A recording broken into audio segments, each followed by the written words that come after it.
Olá, pessoal! Mais uma vez aqui no nosso vídeo semanal, tudo bem com vocês? Espero que sim.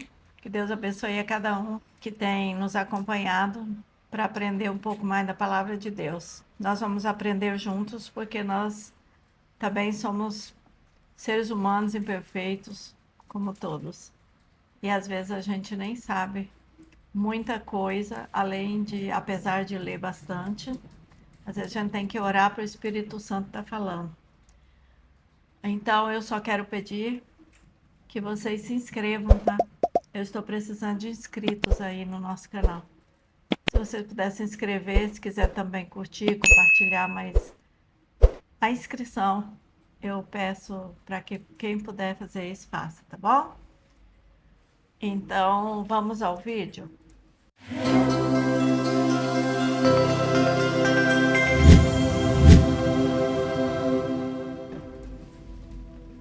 Oi pessoal, estamos aqui de volta e queremos fazer uma pergunta. Você sabe que tem acesso direto ao Pai? No passado isso não era possível. Para que nossas petições chegassem a Deus, era necessário a intermediação de um sacerdote. Profeta. Mas Jesus, ao vir à Terra, pegou para si esta responsabilidade. Então, nosso acesso agora é direto ao Pai, em nome de Jesus, o seu Filho, que foi enviado para esta finalidade, para que pudéssemos ter o acesso direto ao Pai, o que não era possível nos tempos antigos. E a gente separou aqui, gente, alguns versículos em João. Não é João Batista, tá? É João, aquele que escreveu o livro de Apocalipse, quando Jesus ditou a ele, né? E ele escreveu. É o apóstolo João. Então, o apóstolo João, escrevendo, né, no seu capítulo 16, no versículo 22, a seguir, diz assim, né? Assim aconteceu com vocês, né? Agora é hora de tristeza para vocês.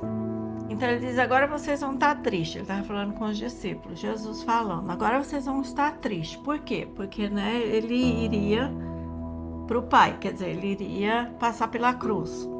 Agora vocês estão tristes, mas eu vou voltar a ver vocês. Aqui ele já está falando da ressurreição. E vocês vão ficar alegres, vocês vão ficar tão alegres que ninguém poderá tirar essa alegria de vocês.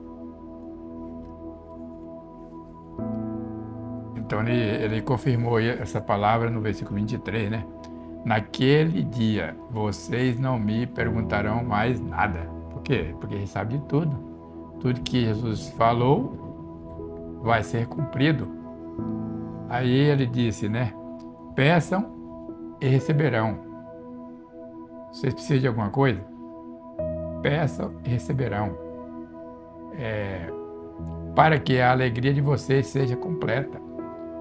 Então, se você tem necessidade de alguma coisa, a Bíblia diz que qualquer coisa, não existe nada impossível para Deus, né? E tudo que pedires em nome de Jesus, Ele o fará, desde que seja coisa para a glória de Deus.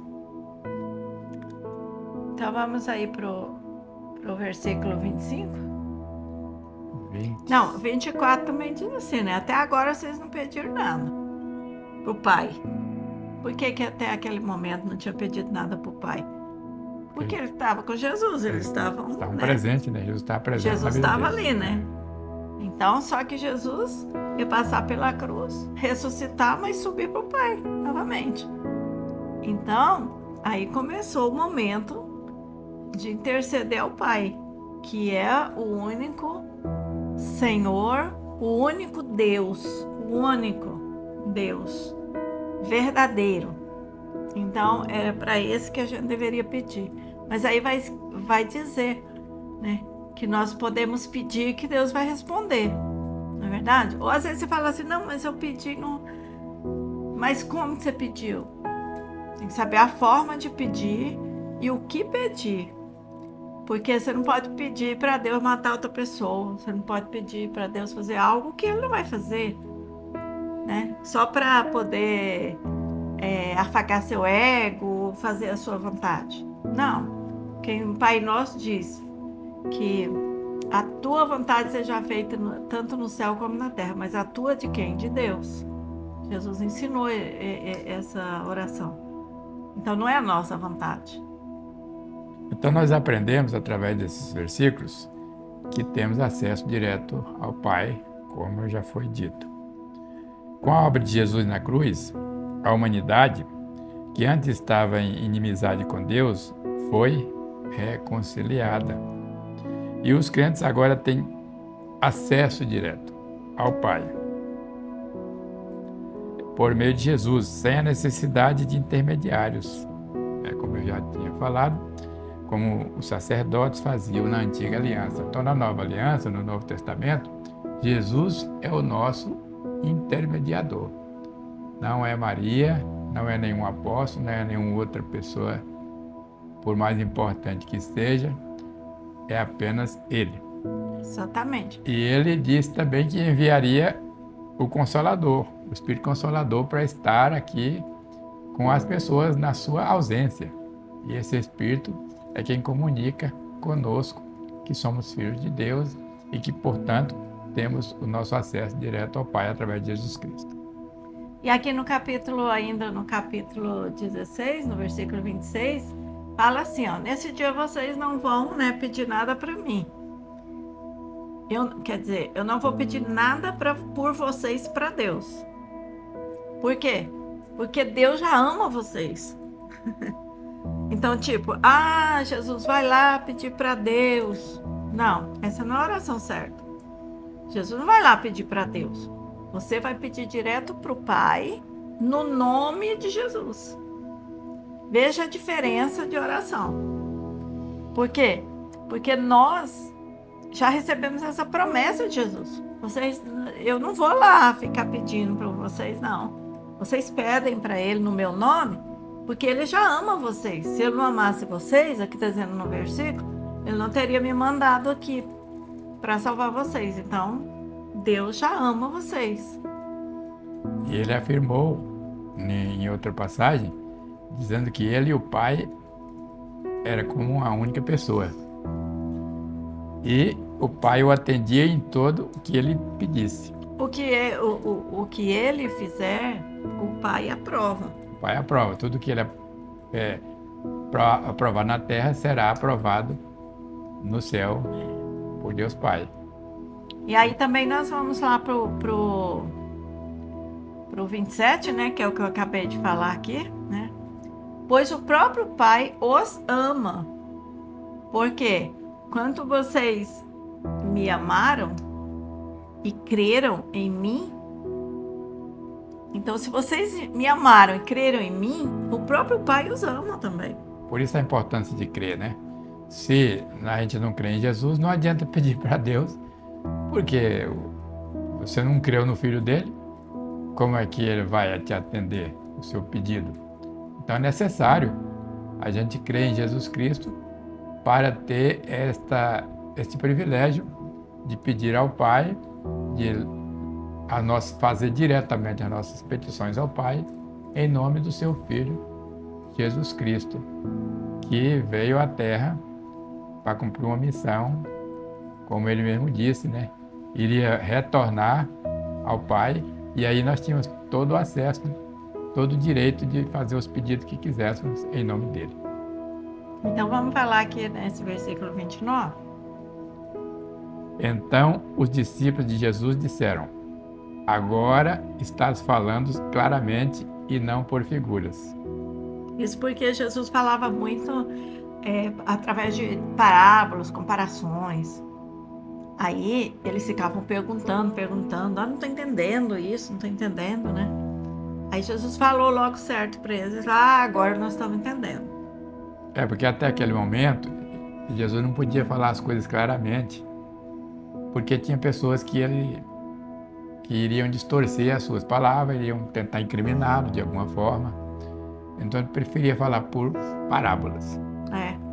E assim que ele partisse, a gente já poderia, ele deu a entender que os pedidos podiam ser feitos claramente e a conversa entre os apóstolos e Jesus também ia ser de forma direta.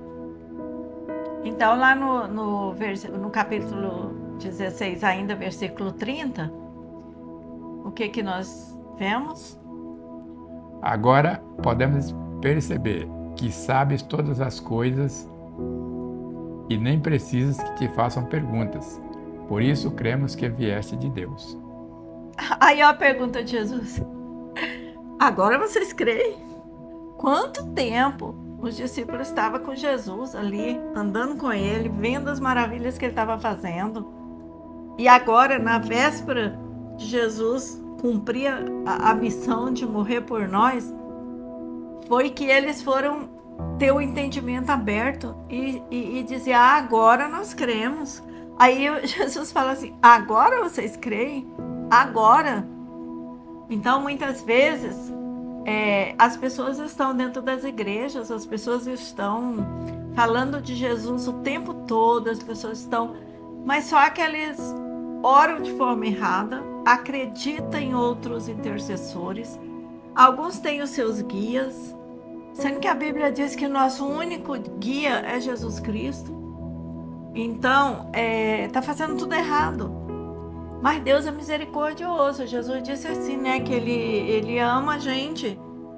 Ele ama por saber que a gente ama o Filho dele e crê no Filho dele. Então, por isso que Jesus falou essas palavras e ficaram escritas para que nós não tenhamos dúvidas. Porque crer não é crer... eu creio que Jesus veio aqui, foi um profeta, morreu, ressuscitou. Eu creio. Isso não é suficiente. Eu creio que Jesus é o Filho de Deus e que Deus, através dele, faz maravilha em nossa vida, porque nós pedimos para Deus no nome dele. Aí aqui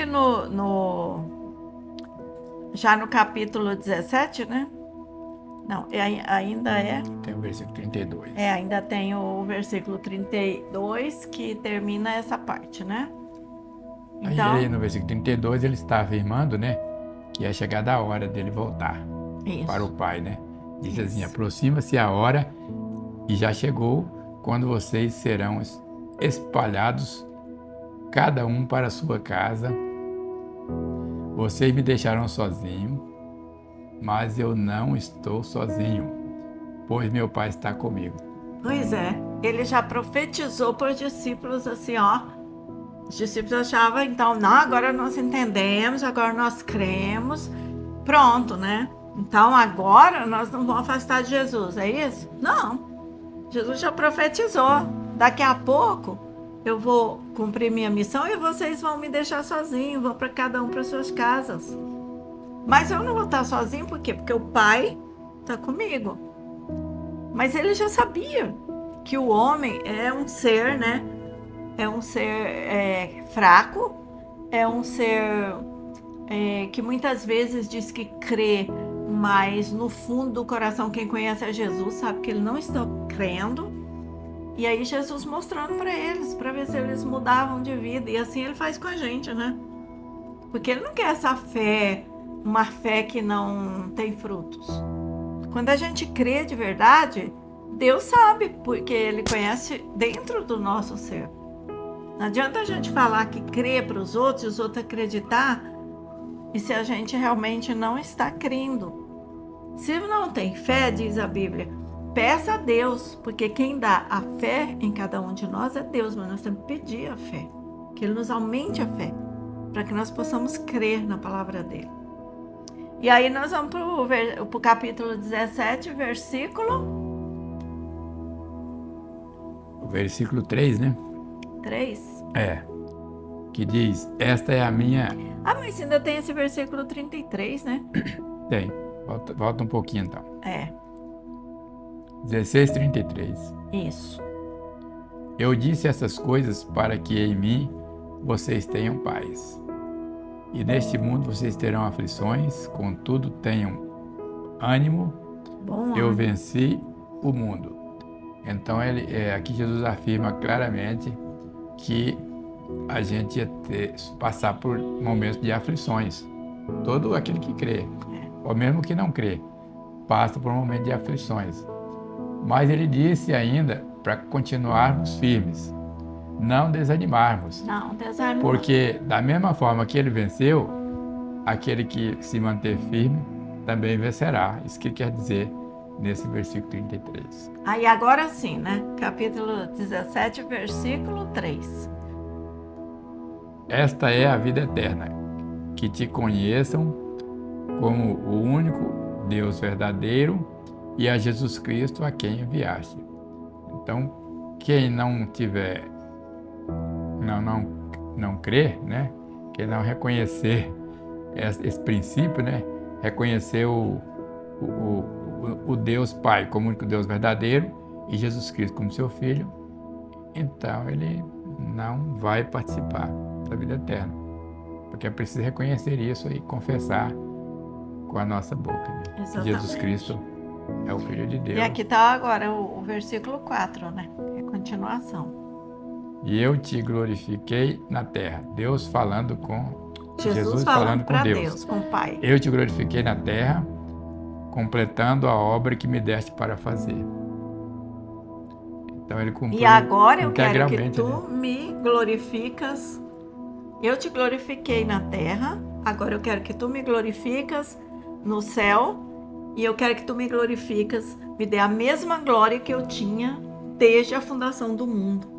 Gente, isso é importantíssimo.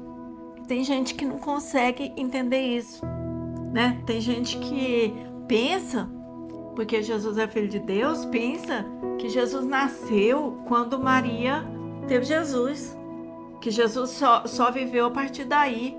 Não, tem que estudar na palavra onde diz que ele estava, né? No momento da criação do mundo ele estava lá. E aqui mais uma vez ele esclarece.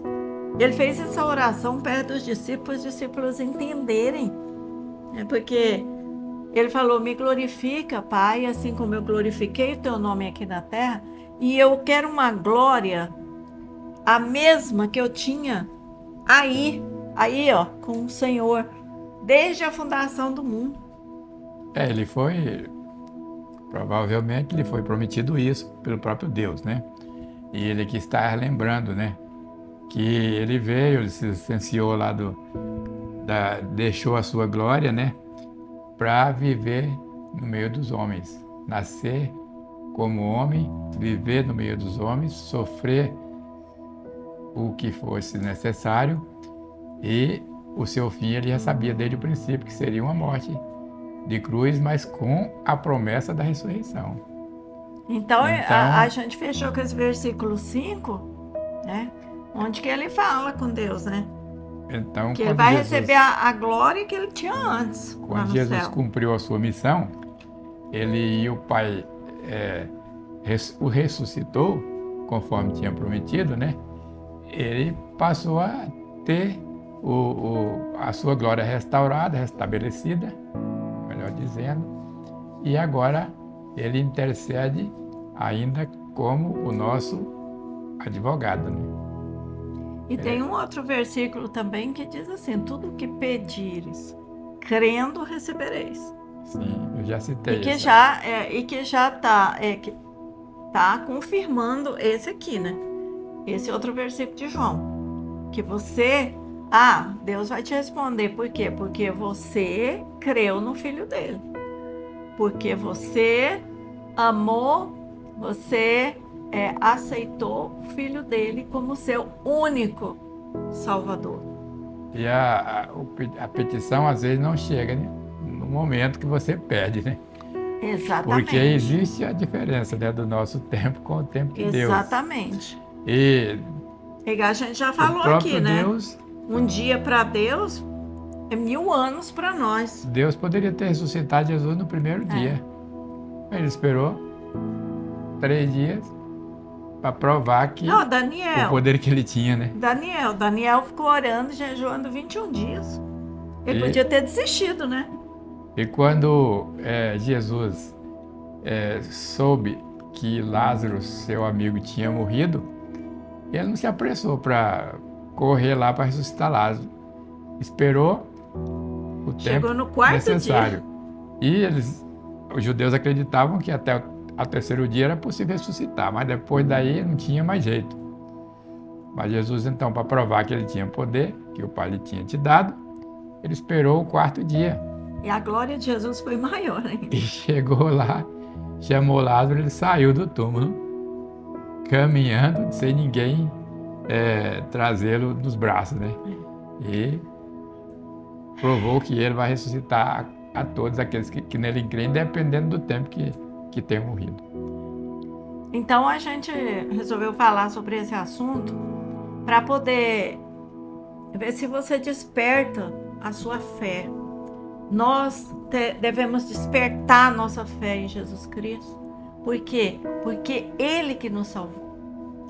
Nós vimos esses dias aí, né, o líder máximo da igreja, de uma igreja, né, que é a igreja romana, dizendo, reconhecendo, porque eu já vi vários outros também, líderes da mesma igreja, que leem a palavra de Deus dizerem, e ninguém quer olhar na palavra e confirmar isso. Jesus é o único Senhor, Salvador, intercessor diante de Deus.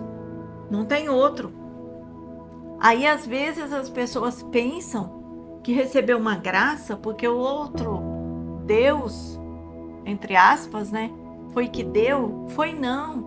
Foi porque Deus teve misericórdia de você, de nós, porque Ele já tinha um plano nas nossas vidas, na sua vida, que Ele também tem um plano. E se você está sem fé, também está sofrendo, porque a salvação dos seus filhos, dos seus descendentes, está custando a chegar, começa a profetizar com fé. Deus, em nome de Jesus, meus filhos são teus.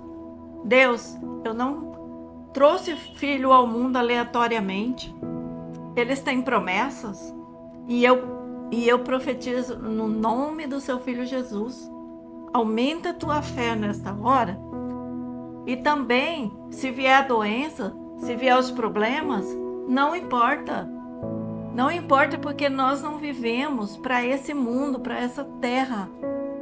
Se Ele curar, amém.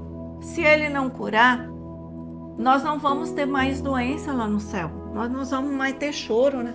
Nem pranto, nem dor. Então, gente, vamos enquanto é tempo, porque Jesus está voltando. Essa é a minha palavra de hoje. Então vocês têm a liberdade de buscar confirmar essas palavras no livro de João, o evangelista. Capítulo 16. Capítulo 16. Pode ler o capítulo todo. E o 17 também. 17. E aí vocês constatarão essas verdades e essas promessas que Jesus está trazendo, né? Na realidade, o capítulo 16 é um consolo que ele traz para os seus apóstolos e para todos que nele creem, né? De que fiquem tranquilos, vocês vão sofrer, vocês vão passar aflições, mas eu venci o mundo, então vocês também vencerão, basta não perder o ânimo, basta continuar firme. Assim como o Pai estava com ele está conosco, através do Espírito Santo. Amém? Que o Senhor abençoe a todos. Fiquem com Deus. Até a próxima. Não se esqueçam de compartilhar, comentar e se inscrever no nosso canal. Até a próxima.